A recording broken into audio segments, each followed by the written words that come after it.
In today's video, we're giving you the top investment that billionaires all agree on. And no, it's not gold, it's not crypto, and it's not even stocks.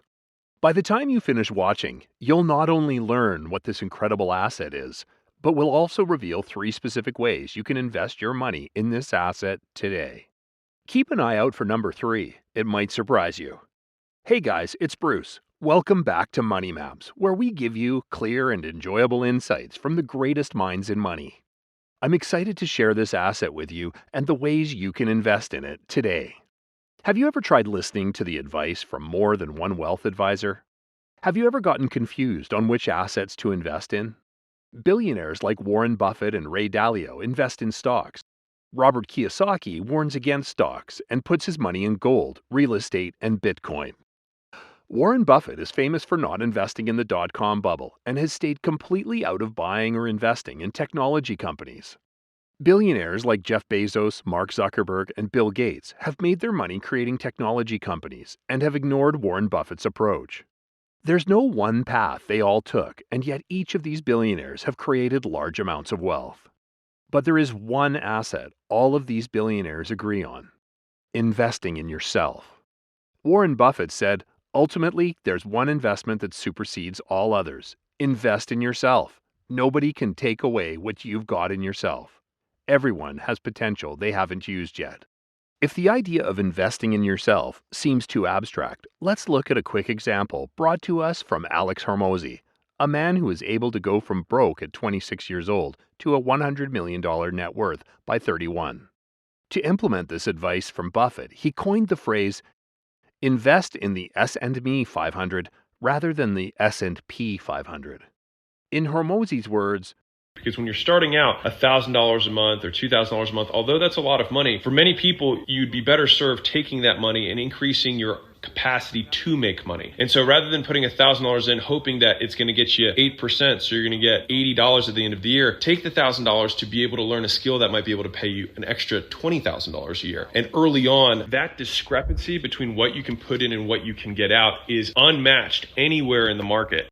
Warren Buffett backs Alex up, saying, quote, "Invest in as much of yourself as you can. You are your own biggest asset by far. Anything you invest in yourself, you get back tenfold." End quote. How then do we apply this expert advice?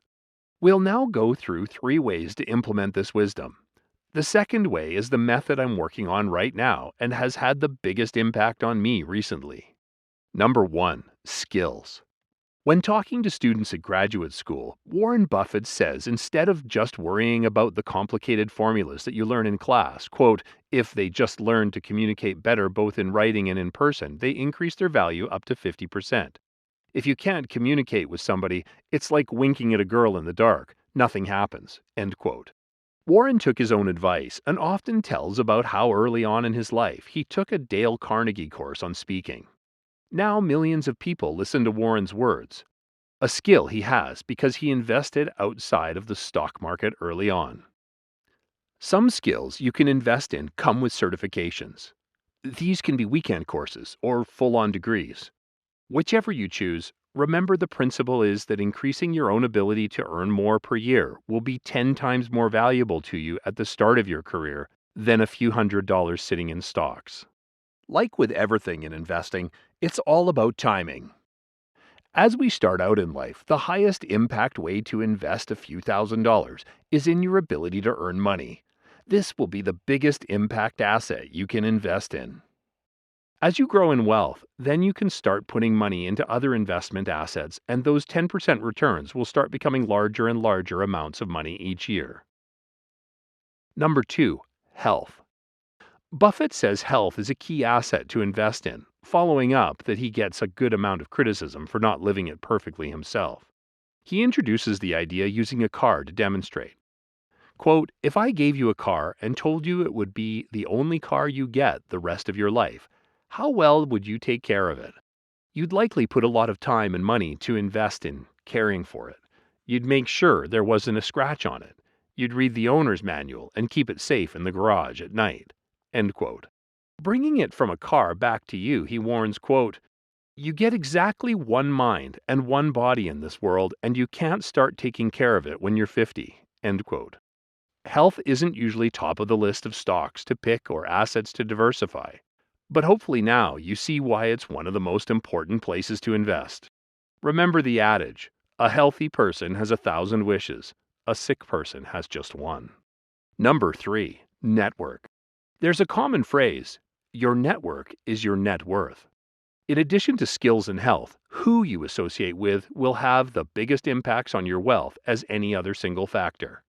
You'll go in the direction of the people that you are around, talk about what they talk about, think what they think, and likely have a similar life as they have. James Clear, best-selling author and star athlete, relates our health and network together, saying, quote, "Your friends and family may be killing you, and that's no exaggeration.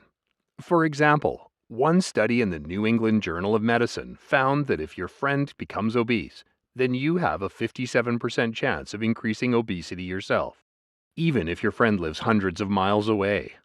It sounds simple, but if you have close connections with unhealthy people, then it's more likely that you'll be unhealthy yourself. In other words, illness isn't just something you catch, it's something you imitate as well. End quote.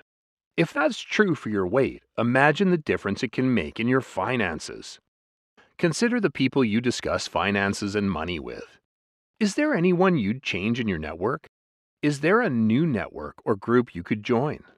A key part of your network is your heroes, who you look up to, admire, and take advice from. Buffett continues, quote, "You want to have the right heroes. You better pick very carefully who you want to emulate. Obviously, you can't pick your parents, even though they're going to have an enormous influence on you. But you get choices as you go down the line of who you admire and who you want to copy." The principle is this: as human beings, we don't always think for ourselves. We often think as a group. This can benefit you or hurt you depending on the group you associate with. Consider investing in your network and giving your tribe as much thought as you put into other assets in your portfolio. What do you think of our list of ways to invest in the S&Me 500? Which of these billionaires' advice will you be changing in your life this week? I look forward to reading your comments below.